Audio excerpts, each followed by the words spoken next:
Hello तो नमस्कार, कैसे हैं आप सभी लोग। उम्मीद करता हूं बहुत अच्छे होंगे और बहुत बेसब्री से इंतजार कर रहे होंगे सर रेलवे ग्रुप डी का नोटिफिकेशन कब आने वाला है। तो सब कुछ डिटेल में मैं आपको बताने वाला हूं भाई कि आपका नोटिफिकेशन कब आ रहा है। 2024 का भी नोटिफिकेशन ऑफिशियली आया नहीं है, कैलेंडर जो जारी हुआ था उसमें तो बता दिया था, लेकिन 2025 के बारे में फिर बता दिया भर्ती बोर्ड ने। तो 2025-26 में दोबारा भर्ती कब आने वाली है, तो अच्छी सी गुड न्यूज है। अच्छा, सबसे ज्यादा विवाद यहाँ किस वाले बच्चे को, 10th वाले बच्चे को और ITI वाले बच्चे को। कुछ बच्चे कह रहे हैं नहीं 10th वाले बच्चे एलिजिबल है, कुछ कह रहे हैं नहीं नहीं 10th और ITI होगा वही बच्चे एलिजिबल है। इसमें बहुत बड़ा क्वेश्चन मार्क लगा हुआ है। ये सारे डाउट मैं आज आपको क्लियर करता हूं। भर्ती बोर्ड ने क्या बोला है, रेलवे भर्ती बोर्ड क्या करने वाला है, क्या 10th वालों को ही एलिजिबल करेगा वो, या 10th और ITI दो जिन्होंने कर रखी है वही बच्चे फॉर्म फिल करेंगे, या दोनों के लिए वैकेंसी निकलेंगी। तो आपको आज मैं क्लियरिटी देने वाला हूं बच्चों, ठीक है। तो चलिए स्टार्ट करते हैं अपनी इस वीडियो को। और मुझे ना आप लोग कमेंट बॉक्स में कमेंट करके जरूर बताइएगा कि कौन बच्चा ये चाहता है कि 10th से भर्ती आनी चाहिए और कौन बच्चा ये चाहता है कि 10th प्लस ITI दोनों से आनी चाहिए। क्योंकि अगर ऐसा थोड़ा बहुत लगा भी कि सरकार किसी एक पक्ष में जा रही है तो उसके लिए ट्विटर आंदोलन करना या भर्ती बोर्ड को ये बात अवगत कराना भाई कि ज्यादातर बच्चा इस चीज की मांग कर रहा है, तो आप इस पर थोड़ा सा गौर करिए। क्योंकि लास्ट जो भर्ती हुई थी उसमें भी कुछ ऐसा हुआ था। तो आप मुझे कॉमेंट बॉक्स में जरूर बताइएगा आप लोग क्या चाहते हैं, ठीक है। तो चलिए बच्चों, पहले तो मैं बताऊंगा इसका नोटिफिकेशन कब आने वाला है, इसकी क्वालिफिकेशन क्या होती है, उसकी एज के बारे में बहुत अच्छे से डिटेल करने वाले हैं। अब मैंने बोला 40,000, तो पिछली बार तो 1 लाख प्लस भर्ती आई थी और आपने कैसे कह दिया 40,000 के आसपास भर्ती आने वाली है। तो देखिए सारी बातों को डिटेल में देखते हैं बच्चों। सबसे पहले तो मैं बता देता हूं कि अभी दोबारा से एक और कैलेंडर इन्होंने जारी कर दिया है दोस्तों, ठीक है। और उस कैलेंडर में इन्होंने आगे वाली भर्तियों के बारे में साफ साफ क्लियरली बता दिया गया है कि जनवरी मार्च में किसकी बात कर रहे हैं, असिस्टेंट लोको पायलट, टेक्नीशियन और आपका ग्रुप डी। ये गया लेवल 1 की जो पोस्ट होती है उसी को ग्रुप डी बोल देते हैं। कि रेलवे में सबसे पहले स्टार्टिंग का जो पद होता है, सबसे पहली जो जॉब लगती है वो लेवल 1 ग्रुप डी की होती है, फिर उसके ऊपर फिर उसके ऊपर फिर उसके ऊपर, मतलब सबसे निचले स्तर की जो जॉब होती है वो ग्रुप डी की होती है रेलवे में। और अच्छी बात यह है कि आपने 10th पास कर ली और आपको तुरंत सरकारी नौकरी मिल जाए और जिसकी सैलरी भी ठीक ठाक होती है, मतलब आपकी लाइफ की स्टार्टिंग हुई है और आपको एक जॉब मिल जाए, भाई इससे बड़ी बात कुछ हो सकती है। उसके बाद आप तैयारी करते रहो, जिसकी भी तैयारी करते हो। और जिसकी इंग्लिश कमजोर है उसके लिए रेलवे तो रामबाण है।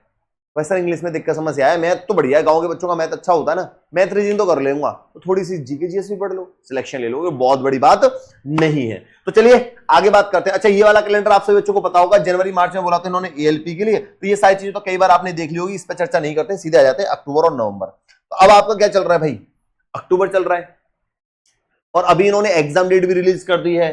किस किस की ALP की बता दिया, टेक्नीशियन का भी बता दिया, ALP के बारे में भी बता दिया है, expected tentative plus RPF SI की भी एग्जाम डेट बता दी है। तो एग्जाम डेट भी क्लियर हो गई, नेक्स्ट कैलेंडर भी ये बना रहे हैं। तो अब आपका ये तो कंफर्म है ना, फिर तो ये भर्ती आने वाली है, तो तैयारी स्टार्ट कर दो भाई, लग जाओ। तो ये आपको कभी भी बहुत जल्दी इसका भी नोटिफिकेशन, ऑफिशियल नोटिफिकेशन देखने को मिल सकता है मेरे बच्चों। तो अक्टूबर चल रहा है, अक्टूबर लास्ट तक आपको देखने को मिल जाएगा, या अक्टूबर नहीं तो नवंबर में 100% आपको इसका नोटिफिकेशन देखने को मिल जाएगा। अब महीने 1.5 महीने में, 10, 15, 20 दिन में आना है, कंफर्म है। अब 2-4 दिन ऊपर नीचे हो जाए तो इसको लेके ज्यादा टेंशन आप लोग मत लीजिएगा। चलिए आप थोड़ा सा आगे चल लेते हैं, थोड़ा सा मैं इसके एग्जाम पैटर्न के बारे में आपको बता देता हूं। सिर्फ एक पेपर होता है, सिर्फ एक पेपर देना है, उसके बाद सीधा फिजिकल है। फिजिकल भी कोई ज्यादा टफ नहीं है कि आपको दिक्कत समस्या है। तो जनरल साइंस की स्पेशलिस्ट में 25 क्वेश्चन पूछे जाते हैं, तो यहां थोड़ा सा ध्यान दीजिएगा। मैथमेटिक्स के 25 क्वेश्चन पूछे जाएंगे, रीजनिंग के 30 क्वेश्चन पूछे जाएंगे और आपके जीके जीएस से 20 क्वेश्चन। मतलब आप ये समझ लो जीके जीएस और साइंस को मिलाकर आपसे 45 क्वेश्चन पूछे जाते हैं। साइंस के स्पेशल 25 क्वेश्चन आते हैं, इसमें बेसिक्स न्यूमेरिकल भी आपसे पूछे जाते हैं। तो जो पेपर ओवरऑल इजी आता है बच्चे को, बस कहीं ना कहीं थोड़ी बहुत दिक्कत जो आती है वो साइंस को लेके। तो भाई मान लो ITI जिसने कर रखी हो वो अच्छा इसका फॉर्म फिल करेगा, तो कहीं ना कहीं टेक्निकल जो टेक्निकल लेवल वाली जो पोस्ट होते हैं उसके आप असिस्टेंट ही तो बन के जाते हो एक तरीके से, उनको टेक्निकल की थोड़ी बहुत तो नॉलेज होती है ना टेक्निकली। अब आप कहोगे सर आपने तो यहाँ ITI वाले बच्चों के लिए बोल दिया, फिर 10th वाले कहाँ जाएंगे, 10th वाले कहाँ जाएंगे। तो भाई 10th वाले मैं इसलिए बोल रहा हूं कि लास्ट जो भर्ती आई थी उसमें 10th वाले बच्चे ही एलिजिबल थे। क्यों थे, इस बार क्या भर्ती बोर्ड बोल रहा है उस पर अभी थोड़ी देर में चर्चा करने वाला हूं। तो ये आपको पता लग गया बच्चों। तो टोटल कितने क्वेश्चन आएंगे, 100 क्वेश्चन आएंगे, 100 मार्क्स के होंगे और इसकी ड्यूरेशन क्या होने वाली है, आपकी 90 मिनट की ड्यूरेशन होने वाली है। CBT फर्स्ट होगा, आपको CBT फर्स्ट देना, इसको क्वालिफाई कर लिया तो सीधा आपको PET के लिए बुला लिया जाएगा और उसके बाद डॉक्यूमेंट वेरिफिकेशन होता है। क्लियर है बच्चों, चलो सर यहां तक किसी को हमें कोई दिक्कत समस्या। अच्छा, थोड़ा सा मेडिकल के बारे में भी देखना चाहते हो तो मेल के लिए ये है, फीमेल के लिए ये है। मेल को क्या करना है भैया, lift and carry 35 kg of weight for a distance of 100 metre. In 2 minutes in 1 chance without putting the weight down. एक ही बार में आपको 35 किलो वजन लेके जाना है 100 मीटर तक। फिर क्या करना है आपको, रन डिस्टेंस 100 मीटर की रनिंग करनी है आपको 4 मिनट 15 सेकंड में, उसमें भी आपको सिर्फ एक चांस ही मिलेगा। लड़कियों के लिए क्या है कि आपको 20 किलो वजन उठाना है 100 मीटर तक 2 मिनट में, आपको भी एक चांस मिलेगा। और रनिंग कितनी करनी है आपको, 1000 मीटर की 5 मिनट, ये भी सॉरी 1000 मिनट था, ठीक है, 1000 मीटर मतलब 1 किलोमीटर 5 मिनट 40 सेकंड। क्लियर है, यहां तो कोई दिक्कत नहीं होनी चाहिए। चलो अब थोड़ा सा आगे और देख लेते हैं। अब भाई जो वाद विवाद है उस पर देख लें, उस पर चर्चा कर लें। अच्छा, उससे पहले मैं थोड़ा सा आपको मेडिकल के बारे में बता देता हूं कि मेडिकल आपको ज्यादा टफ नहीं है, थोड़ी बहुत चश्मा फसमा भी लग रहा हूं छोटा मोटा, तो भी आप खेल जाओगे, दिक्कत ज्यादा आएगी नहीं मेडिकल में आपको।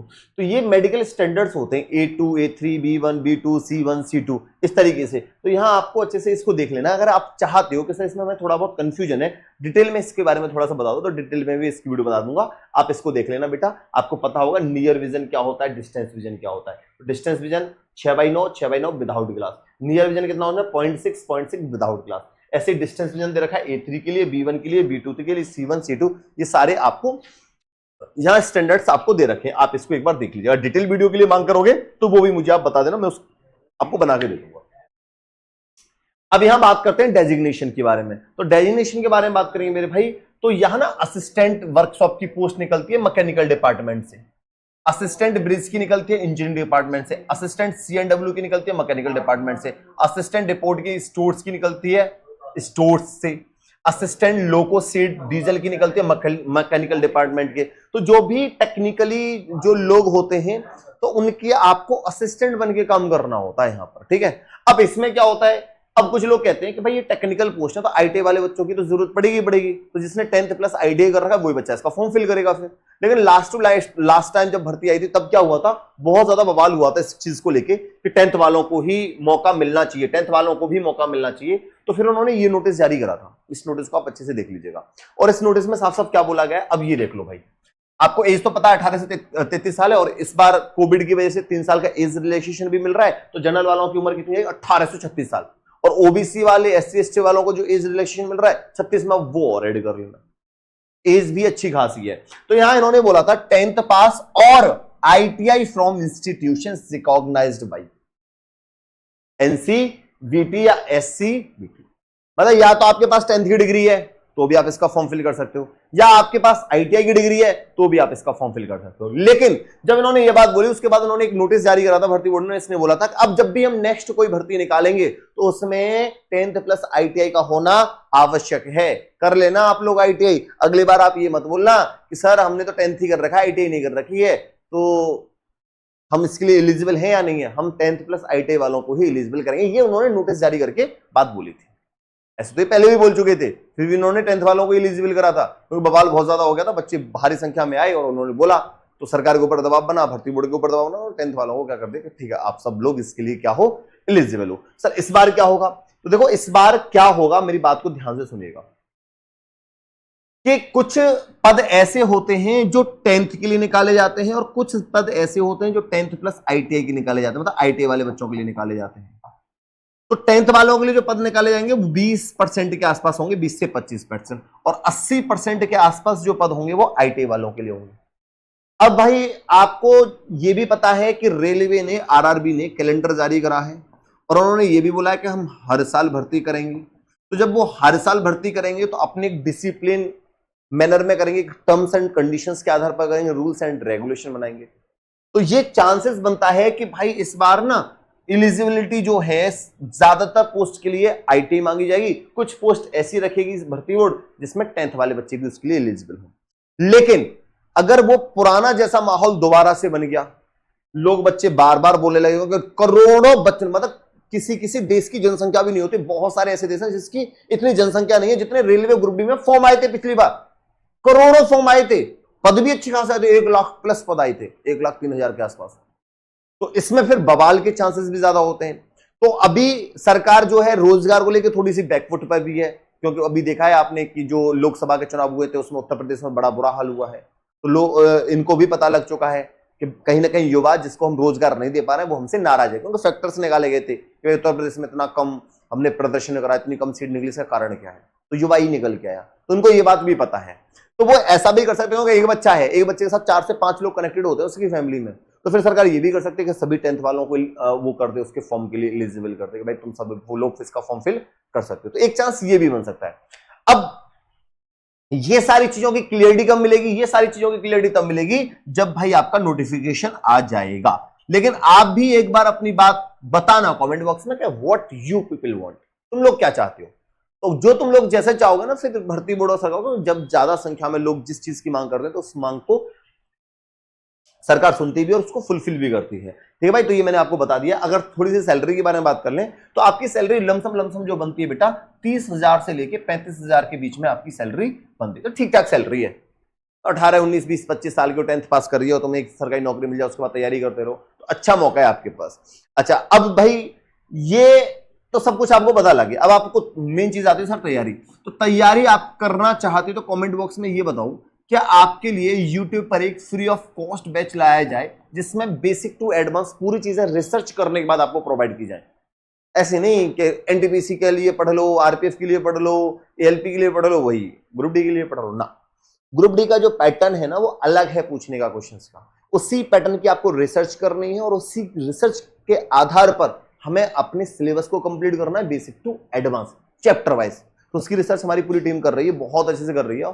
ऑलमोस्ट 90% हमने रिसर्च भी कर ली है। मैथमेटिक्स में परसेंटेज पढ़ाना है तो क्या पढ़ाना है क्या नहीं पढ़ाना है, नंबर सिस्टम में क्या पढ़ाना है क्या नहीं पढ़ाना है, समझ में बात आ रही नहीं आ रही है, एडवांसमेंट में क्या पढ़ाना है क्या नहीं पढ़ाना है।